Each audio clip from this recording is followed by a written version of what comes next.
Naquele dia tocaram à porta por volta das 11 da noite, de um domingo. A essa hora todos nós já estávamos deitados. Quem apareceu foi a filha de uma comadre da minha mãe. Ela estava chegando do trabalho naquele momento, mas disse que não podia esperar até o dia seguinte. Ela trabalhava na casa de gente rica, e a patroa dela estava esvaziando completamente uma casa para fazer uma reforma. Já tinham retirado os móveis, tirado toda a decoração, e só faltava levar uma grande quantidade de brinquedos novos, todos ainda nas caixas. A moça que veio bater na nossa porta era solteira e morava apenas com a mãe, então não havia crianças na casa delas. Na mesma hora pensei na Samantha. Aquilo seria perfeito para ela. Ela comentou que eram coisas muito caras, e eu fui me deitar com o coração acelerado. Juro que parecia até que eu tinha manifestado aquilo. Estávamos a poucas semanas do aniversário da Samantha, e naquele ano eu ainda não tinha conseguido juntar dinheiro como nos outros para fazer festa e comprar presentes. Acabamos trazendo cerca de 40 caixas daquela casa. Todas estavam fechadas. Não eram apenas brinquedos novos, eram brinquedos caros. Quando chegamos em casa, minha filha ficou radiante. Mas eu fiquei pensando em outra coisa. Coisas dos anos 90 já podem ser consideradas quase colecionáveis. E aqueles brinquedos estavam em condições impecáveis. Com certeza havia muito dinheiro investido ali. Tirei uma foto de tudo e mandei para meu cunhado, que conhece um rapaz que trabalha com esse tipo de coisa. Ele respondeu rápido. Disse que eu tinha uma pequena fortuna nas mãos, algo em torno de R$10.000. O rapaz se ofereceu para avaliar e vender os brinquedos, em troca de uma comissão. Mas fez um pedido claro. Só tomem cuidado para não abrir nenhuma caixa, nem para olhar. Acontece que Samantha já tinha aberto 3. Para a idade dela, era uma menina muito esperta. Quando explicamos que aqueles brinquedos tinham muito valor e que talvez fosse melhor vendê-los, ela entendeu. Eu também prometi que compraria para ela os brinquedos que quisesse depois que recebêssemos o dinheiro. O rapaz que ficou encarregado de negociar os itens disse que, só pelo fato de as caixas terem sido abertas, eles já tinham perdido quase 90% do valor. Então ele sugeriu que ficássemos com aqueles 3. Eram um Furby, um Nintendo portátil e um espelho eletrônico. O Furby e o Nintendo logo foram esquecidos. Samantha acabou se interessando muito mais pelo espelho. Era um espelho de plástico, muito leve. Tinha uma moldura rosa com detalhes dourados e um grande laço azul no topo, que deixava tudo com aparência de brinquedo de desenho animado. Por segurança para crianças, não era um espelho de verdade. A parte refletora era um acrílico meio vagabundo, então o reflexo ficava meio ondulado e esticado. Na moldura havia pedrinhas coloridas que funcionavam como botões. Quando você apertava, o espelho começava a piscar com luzes de LED e soltava frases gravadas com uma voz de princesa bem aguda, acompanhadas de efeitos de magia. Pelo menos era um brinquedo que mantinha uma criança entretida sem celular. Um dia entrei no quarto da Samantha para instalar uma prateleira. Vi as caixas dos brinquedos e comecei a pensar se deveria guardá-las ou jogar fora. Acabei decidindo jogar fora. Peguei uma delas para desmontar. Quando virei a caixa de cabeça para baixo, algo caiu. Era um papel. Uma carta. Na parte de cima estava escrito: para minha amada filha Natália. Não me lembro exatamente de tudo que a carta dizia, mas dava para entender perfeitamente. Uma mãe estava dando aquele presente para a filha, que havia morrido aos 4 anos de idade. Fui conferir as outras caixas. A do Furby e a do Nintendo também tinham cartas. Eram presentes de diferentes aniversários, todos destinados à mesma menina que já havia falecido. A partir daquele momento comecei a ficar sugestionado. Coisas inexplicáveis sempre chamaram minha atenção, mas também me dão medo. Eu sei que existem objetos, principalmente brinquedos, que às vezes parecem carregados com alguma coisa. Mesmo assim, não fiz nada além de prestar mais atenção na Samantha quando ela brincava. Nunca pensei em tirar os brinquedos dela. Ou melhor, tirar o espelho. Porque os outros dois ela quase nem usava. Na verdade, nada extraordinário aconteceu por um bom tempo. Até que um dia ouvi Samantha dizendo para uma prima, do lado da mãe, que a menina do espelho estava olhando e que iria castigá-la. Mais tarde, a priminha foi reclamar com a mãe, dizendo que Samantha estava assustando ela. Não mencionou o espelho, mas eu sabia que era sobre ele. Conversei com minha filha e perguntei o que estava acontecendo. Pedi que me dissesse a verdade. Ela respondeu que a prima tinha se assustado porque viu uma menina dentro do espelho. Senti aquele medo que temos quando falamos sobre isso com uma criança e ela diz o que não queremos ouvir. Me mostra isso, eu disse. Ela colocou o espelho nas minhas mãos. Até certo ponto, confesso que fiquei empolgada. E se eu também visse a menina? Eu queria acreditar, e de fato havia uma menina ali. O rosto de uma menina. Mas era apenas uma ilusão de ótica causada pelo acrílico. Um rosto prateado em 3D, sem muitos detalhes. Só que com o acrílico distorcendo a imagem e aquela menina parecendo olhar para você de dentro do espelho, às vezes dava até um certo medo encarar por muito tempo. Segundo o brinquedo, aquilo servia para fingir que você tinha uma amiga mágica. A voz que saía ao apertar as pedrinhas coloridas era uma gravação barulhenta, em que mal dava para entender metade das palavras. Samantha passava o dia inteiro apertando aqueles botões. Agora, durante todo esse tempo, fiquei esperando, ou secretamente desejando, que algo estranho acontecesse. Mas eu não tinha prestado atenção no que o espelho realmente dizia. Ele fazia perguntas e também respondia. Um dia, enquanto Samantha brincava, o espelho perguntou qual era a comida favorita dela. Minha filha respondeu como se estivesse conversando com alguém presente na casa. Pizza. Eu gosto muito de pizza. O espelho respondeu. Eu também gostava de pizza quando estava viva. Senti como se alguém tivesse passado gelo nas minhas costas. Mais tarde, quando estávamos todos sentados à mesa, Samantha perguntou se poderíamos pedir pizza no fim de semana, para ela e para a amiga dela. Eu quase me engasguei. Pouco tempo depois chegaram as férias de Semana Santa e Samantha foi passar alguns dias na casa das primas na chácara. Lá havia piscina, então ela iria se divertir mais. Pretendia levar o espelhinho, porque praticamente não largava dele, mas acabou esquecendo. Naquela mesma noite, por volta das 9 horas, minha irmã me ligou. Disse que Samantha queria falar comigo. Ela me pediu um favor. Disse que o espelho não estava bem e pediu que eu o buscasse e o levasse para o meu quarto. Ela não queria que ele passasse a noite sozinho porque tinha medo do escuro. Meu marido não entendia meu nervosismo. Dizia que crianças inventam essas coisas, que Samantha era muito inteligente e tinha muita imaginação. O espelho ficou no quarto da menina. Por volta das 2 da manhã, nós dois acordamos com um barulho. Ele não sabia de onde vinha. Eu sabia. E por isso estava quase tremendo debaixo das cobertas. Você é uma medrosa, ele disse. Então levantou da cama e foi pegar o brinquedo. Quando voltou, estava pálido. Abriu o compartimento para tirar as pilhas. Não havia pilhas.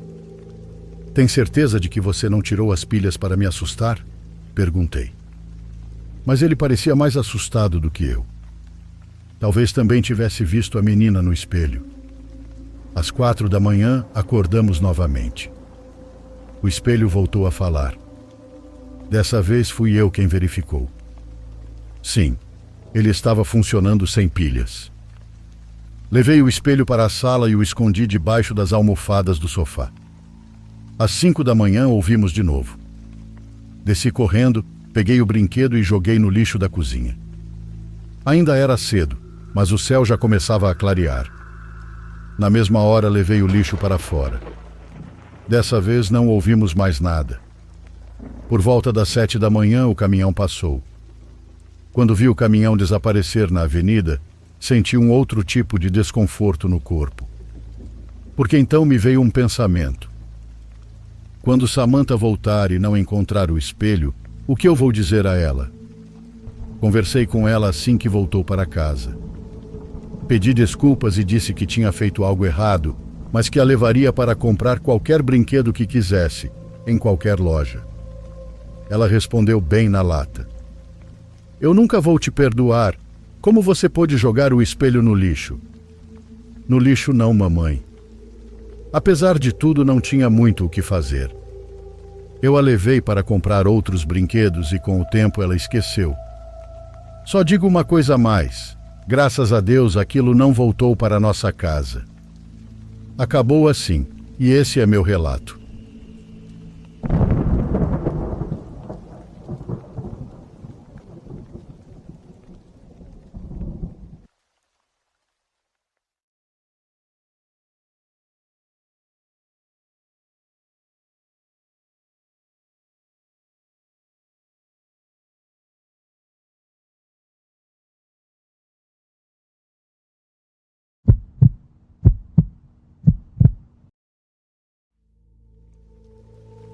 Eu tinha 14 anos quando descobri as fotos. Naquele momento não entendi o que estava vendo. Só senti que tinha encontrado algo que não deveria.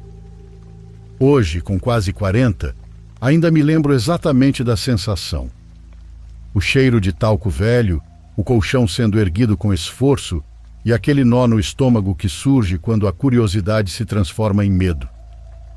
Minha tia Elza morava numa casa antiga em São Paulo, daquelas com pátio interno e piso de mosaico frio. Eu passava muitos fins de semana lá porque meus pais trabalhavam, e ela sempre dizia que não se importava de cuidar de criança. Era uma mulher solteira, sempre bem arrumada e vaidosa. Na família a descreviam como coquete. Nunca teve um marido fixo, mas sempre existiam histórias sobre alguém que a procurava ou algum namorado que tinha durado pouco.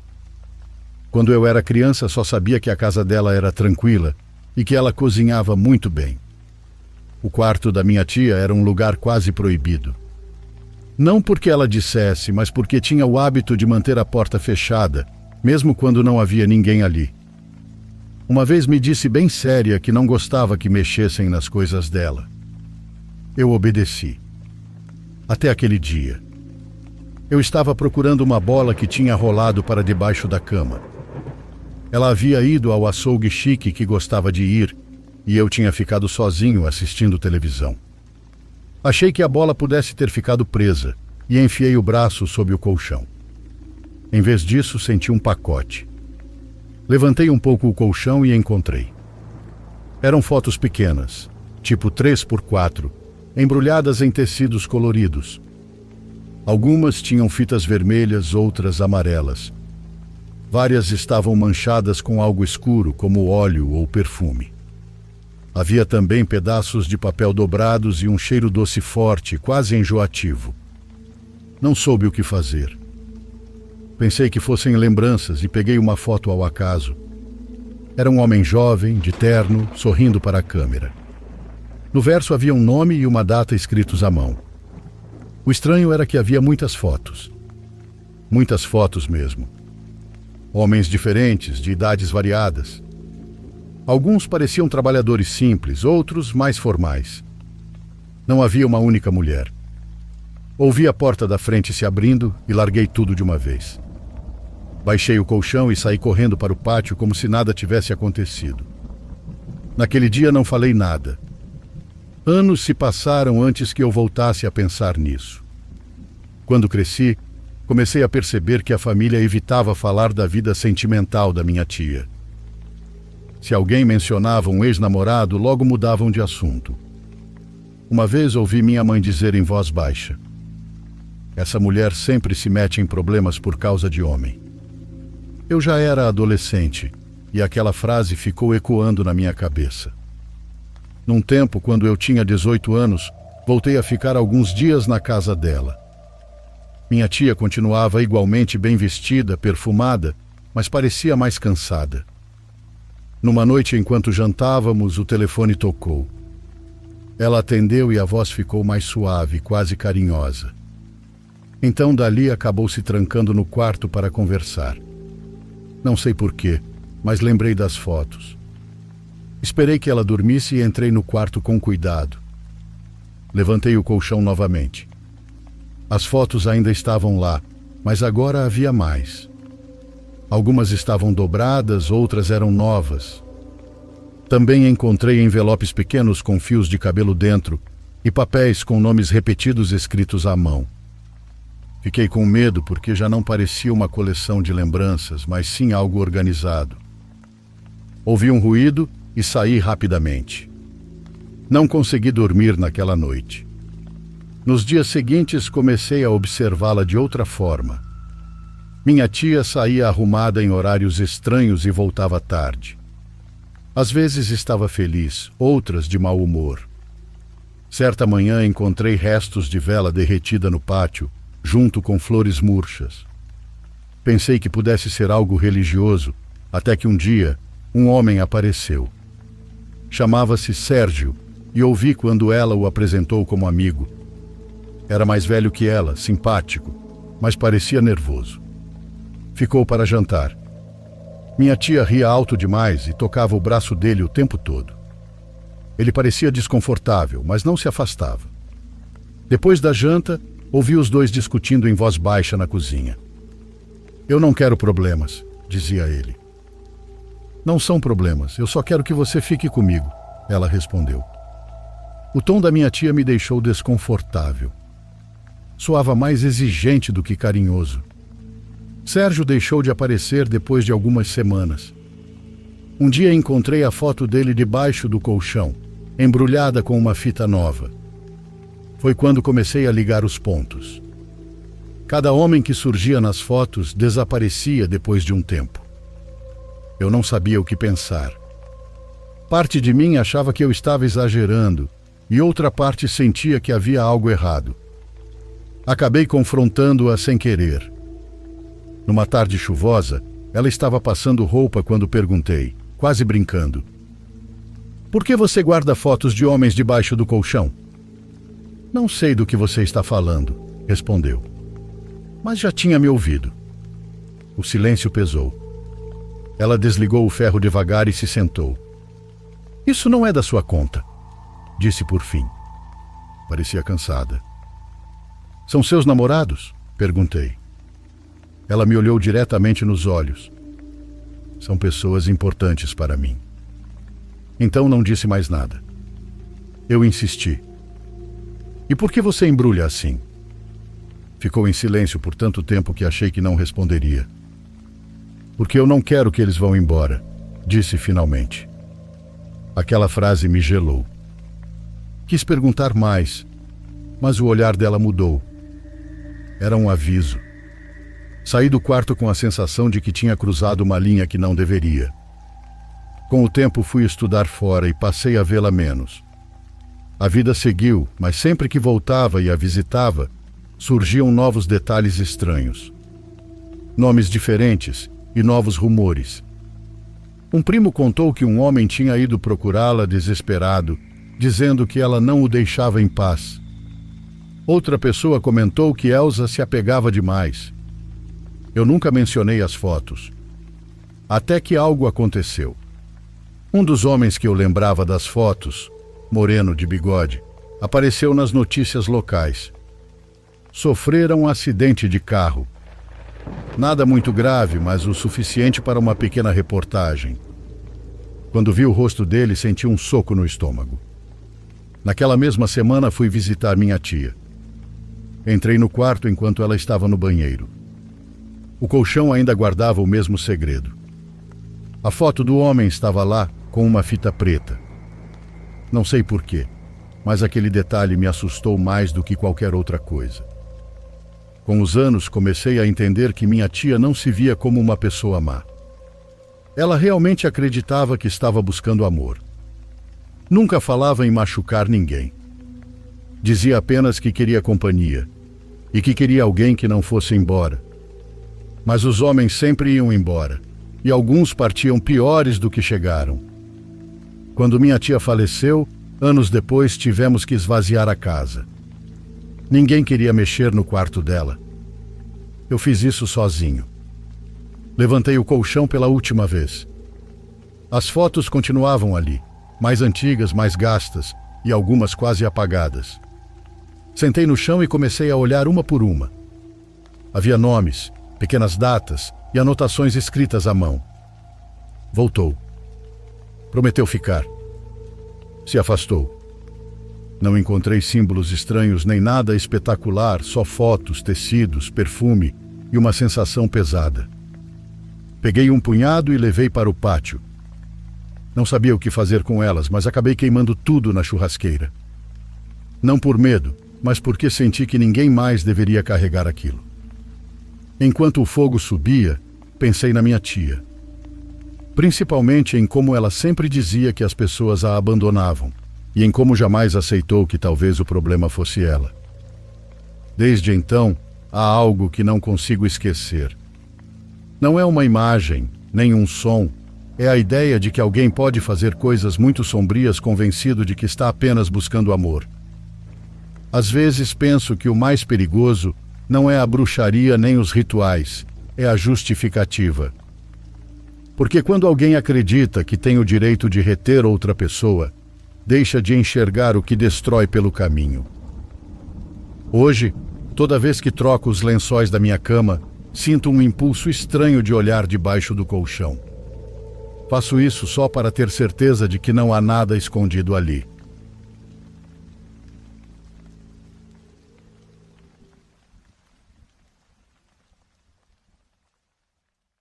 Por favor, curta e se inscreva se você estiver gostando.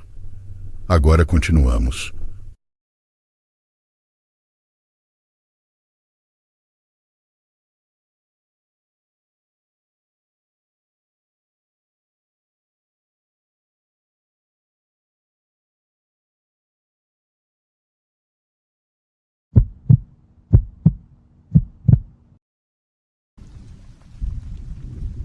Desde muito jovem tive interesse em trabalhar com pessoas falecidas. Sempre considerei que era um emprego tranquilo e, ao mesmo tempo, misterioso.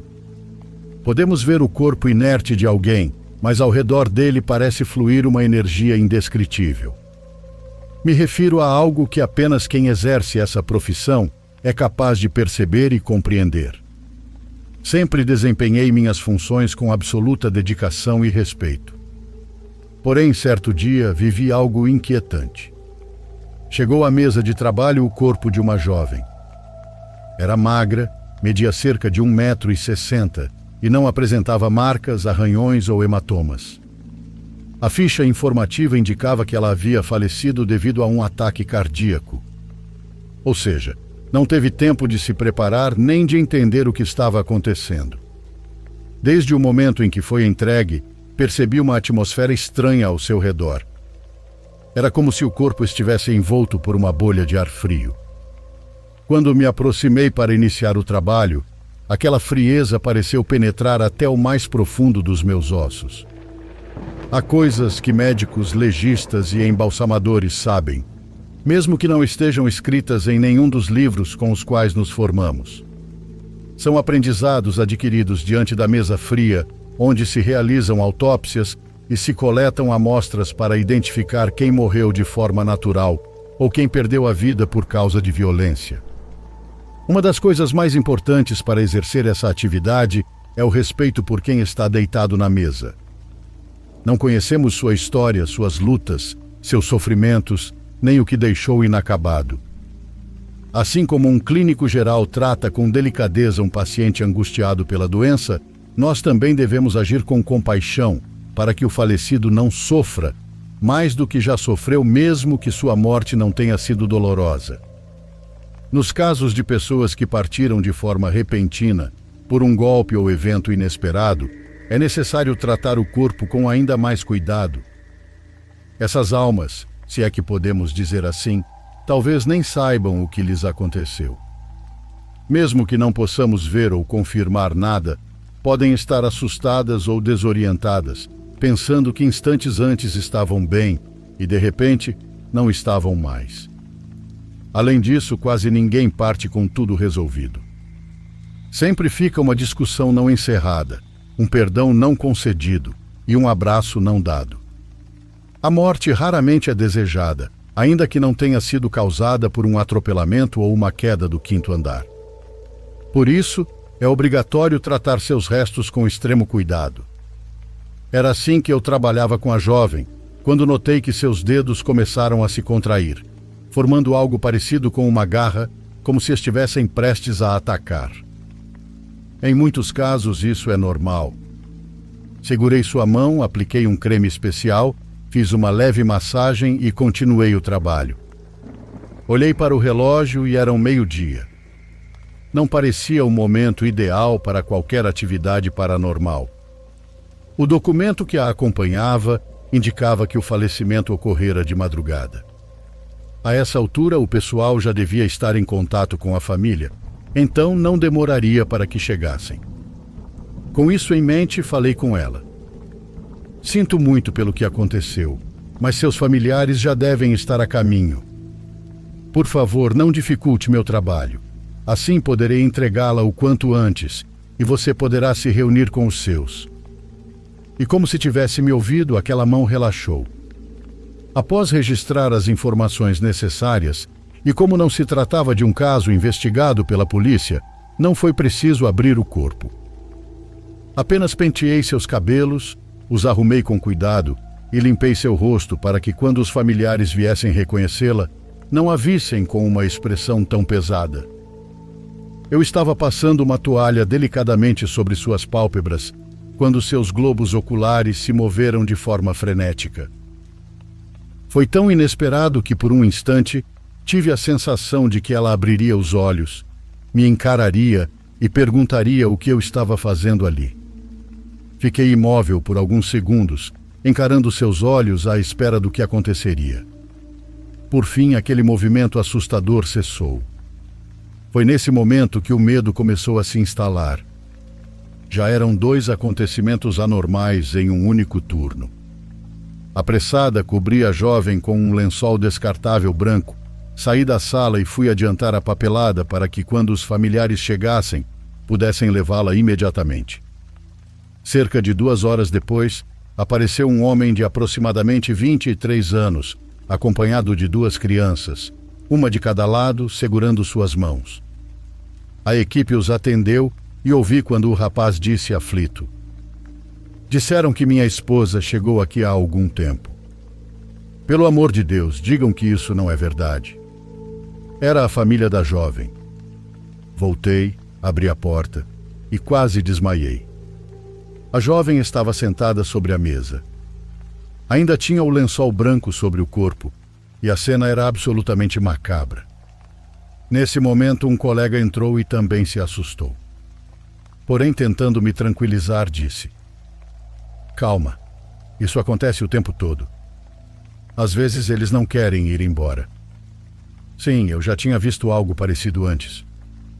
Inclusive, já havia presenciado um corpo se erguer lentamente até ficar sentado. Ainda assim, nunca deixa de ser apavorante. Nos minutos seguintes, meu colega se aproximou da jovem, falou com delicadeza e a deitou novamente na mesa, como se fosse uma criança que acordou no meio da noite. Com voz serena, disse que sua família já havia chegado e que em breve ela iria para casa.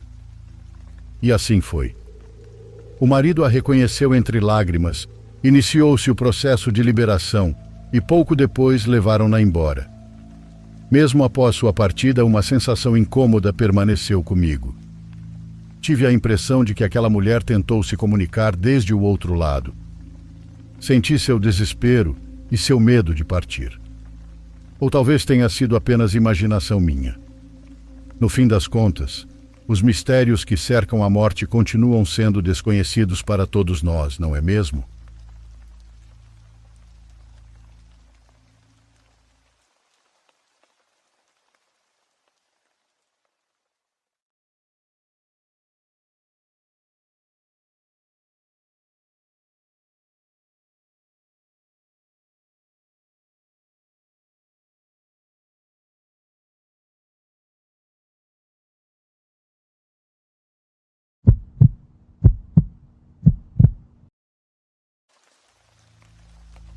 Deixarei meu nome em anônimo para esse relato. A experiência a seguir aconteceu com o meu avô, mas vou contá-la em primeira pessoa para que fique mais fácil de acompanhar. Meu nome é Newton, e o que vou contar aconteceu há muitos anos, quando eu ainda trabalhava todos os dias no meu sítio. Eu sempre levava um espelho comigo quando saía para o mato à noite. Não era grande, cabia apenas na bolsa que eu carregava no ombro. Esse conselho me foi dado por um amigo que era feiticeiro. Ele era conhecido da família e mais de uma vez nos ajudou com coisas do campo. Ele dizia algo que eu nunca esqueci. Segundo ele, no mato, às vezes, os demônios tomam a forma de animais para confundir as pessoas e que quando se refletem em um espelho, sua verdadeira forma aparece. Eu acreditei nele, mas não porque eu fosse um homem fácil de convencer, e sim porque em várias ocasiões vi gado estranho dentro das minhas terras. Touros grandes demais, cavalos que te seguiam com o olhar sem se mover, e animais que pareciam normais, mas cuja presença era pesada. A gente aprende a perceber quando algo não está certo. Por isso, criei o hábito de levar o espelho quando saía para procurar animais perdidos. Inclusive, dizia ao meu filho mais velho que fizesse o mesmo quando saía comigo. Sempre pensei que era apenas uma precaução. Naquela época, eu vivia tranquilo com minha esposa e nossos 4 filhos. Todos já tinham mais de 5 anos, e o sítio era um lugar calmo. Até o dia em que uma vaca se perdeu. Era uma das mais velhas que eu tinha, marrom, com manchas brancas perto do pescoço. Eu cuidava muito dela, porque pensava em vendê-la em breve. Passei a tarde inteira procurando. Andei pelas cercas, pelos caminhos e pelas partes do mato onde normalmente pastavam. Não aparecia em lugar nenhum, e eu sou do tipo que, quando coloca algo na cabeça, não descansa até resolver. Custava acreditar que ela tivesse ido tão longe, já que meu gado nunca caminhava grandes distâncias. A noite começou a cair e eu continuava procurando. Até que a vi. Estava longe, bem no meio de um riacho. Desde o momento em que a distingui, senti algo estranho. O animal já estava olhando na minha direção, como se soubesse que eu havia chegado. Permanecia completamente imóvel, e mesmo àquela distância, parecia maior do que eu lembrava. Naquele instante, lembrei do espelho. Estava dentro da bolsa. Decidi não me aproximar imediatamente e me escondi atrás de um tronco. Sei que para muitos isso pode parecer absurdo, mas no mato a gente aprende a não confiar demais. Tirei o espelho com cuidado e o coloquei para fora, pelo lado do tronco apontando para o riacho. O problema era que o vidro era pequeno, então refletia apenas as árvores e o brilho da água. Não conseguia captar o animal. Então inclinei um pouco o rosto. Lá estava a vaca, me observando como se esperasse algo. Voltei a me esconder e ajeitei melhor o espelho. Movi a mão devagar até conseguir que o reflexo alcançasse a figura na água. E então eu vi. Não era minha vaca. No espelho apareceu outra coisa. A pele era escura, não como pelo de animal, mas como couro esticado. Algo estranho. A primeira coisa que distingui foram as patas longas. Ali senti medo de verdade. Assim que vi aquelas patas compridas no espelho, escondi-o rapidamente atrás do tronco. Senti o coração bater forte no peito. Respirei fundo, tentando me acalmar. Repetia para mim mesmo que talvez estivesse vendo errado e que podia ser um reflexo estranho.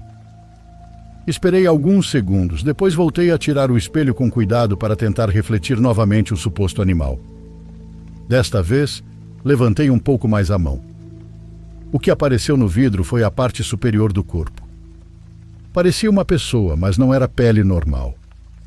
Era como couro escuro cobrindo todo o torso, algo rígido, antinatural. A figura não se movia absolutamente nada. Era como se estivesse congelada no tempo.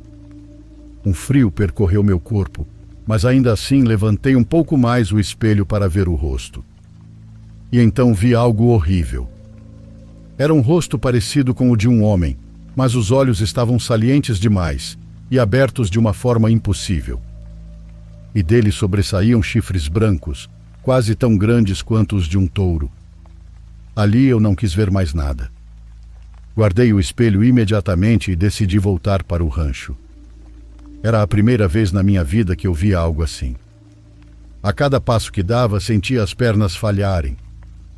O coração parecia querer sair do peito. Nunca mais senti um terror tão profundo quanto naquela tarde. Comecei a caminhar pelo caminho, tentando manter a calma, mas logo ouvi passos atrás de mim. Lá estava a bendita vaca, justamente o animal que eu estava procurando. Mas havia algo pesado no ar. Algo errado. Decidi não me aproximar e continuei andando em direção à minha casa. A sensação nos ombros era insuportável, como se eu carregasse um peso. Ouvia claramente galhos se partindo atrás de mim, então o animal vinha me seguindo. Enquanto avançava, tirei o espelho outra vez para confirmar. Tentei apontá-lo para trás, mas de tão assustado, deixei ele cair no chão. Mas antes, no reflexo, consegui ver que aquela coisa estava a uns 2 metros de mim. Só distingui parte do peito e do pescoço daquele ser escuro, antes que eu derrubasse o espelho e ele se despedaçasse. Continuei caminhando devagar, sem correr. Sentia que se corresse, aquela coisa se lançaria sobre mim. Então segui rezando em silêncio. Eu não sabia orações completas, apenas falava com Deus do meu jeito. Pedia que me protegesse e que me deixasse chegar em casa. Por alguns instantes deixei de ouvir os passos. Pensei que tudo tivesse acabado.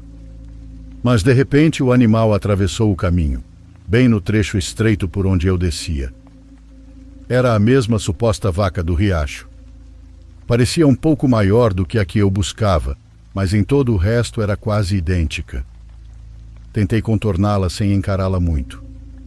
Não queria lembrar do rosto que havia visto no espelho. Só de pensar, sentia a pele arrepiar. Me desviei entre as árvores, tentando manter a calma, mas era evidente que aquele ser já sabia que eu tinha entendido, que eu havia descoberto que não era uma vaca. Então começou a mugir. O som saiu ao meu lado e senti um arrepio percorrer minhas costas, como se milhares de formigas andassem sobre ela. Minhas mãos tremiam, mas continuei avançando sem parar. Mais adiante voltei ao caminho e a vaca ainda vinha atrás de mim. Houve um momento em que senti o focinho do animal tocar minhas costas, como se quisesse que eu o guiasse de volta para casa. Ali senti que meu corpo já não respondia direito. Quis acelerar o passo, mas repetia para mim mesmo que não podia correr. Então ouvi algo pior. Foi uma risada. A risada de uma pessoa muito velha. Soava igual a de quando meu avô ria sem vontade. Uma risada seca, cansada, que não pertencia ao mato. Foi isso que me fez perder o controle. Corri entre as árvores, descendo pelo caminho sem olhar para trás. Não sabia se algo vinha me seguindo, apenas corria.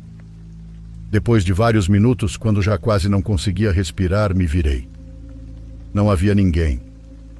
O mato estava em silêncio e eu estava completamente sozinho, a poucos minutos de chegar ao rancho. Depois disso, minha forma de ver o mato mudou. Passei a ter medo de mandar meus filhos sozinhos entre as árvores. Antes, eles iam com frequência, pois era parte de crescer ali. Mas desde aquele dia, nunca mais consegui ficar tranquilo quando se afastavam. Minha esposa nunca acreditou totalmente em mim. Dizia que provavelmente eu tinha esbarrado em algo e estava delirando.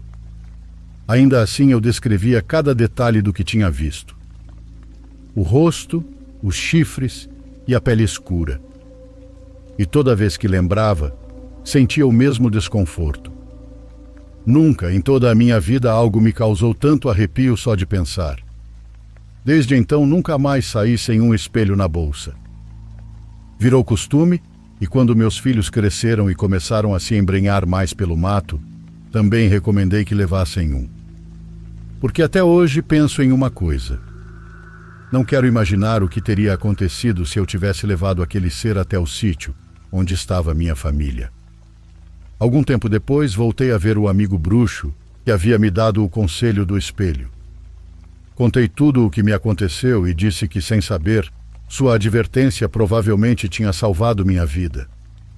Ele me respondeu algo que me fez pensar por muitos anos. Explicou que, segundo o que conhecia, muitos seres se apresentam tomando formas familiares para nós. Fossem eles animais conhecidos, pessoas próximas e coisas que não despertem suspeita. Podia ser um parente, um vizinho ou, como no meu caso, a vaca que eu estava procurando. Dizia que esses seres vivem em uma escuridão profunda e conseguem sentir a intenção das pessoas. Segundo disse, quando eu me aproximei do riacho, aquela coisa já sabia o que eu buscava e tomou a forma que estava na minha mente. Minha vaca. Também explicou que muitas vezes essas coisas não chegam sozinhos às casas. Precisam primeiro encontrar alguém que os guie sem saber.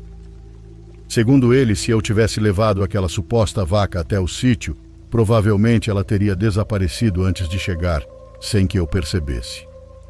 Mas até então algo diferente já teria entrado. Algo que se alimenta da energia das famílias. Ele disse ainda que alguns tentam permanecer dentro das pessoas.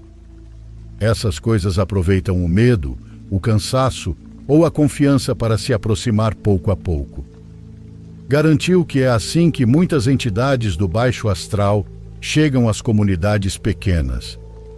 Não porque sejam chamados, mas porque, sem saber, são convidados. Felizmente, nem eu nem meus filhos voltamos a viver algo parecido. Nunca mais vi nada igual em todos os anos que continuei trabalhando no mato. E agradeço muito por isso. Mas uma experiência dessas marca a gente. Ensina a respeitar o que não se entende e a não zombar do que não se pode explicar. Porque depois de viver a vida inteira cercado pelo mato, posso afirmar uma coisa com certeza. Existem muito mais coisas lá fora do que as pessoas imaginam. E nem todas têm uma explicação lógica.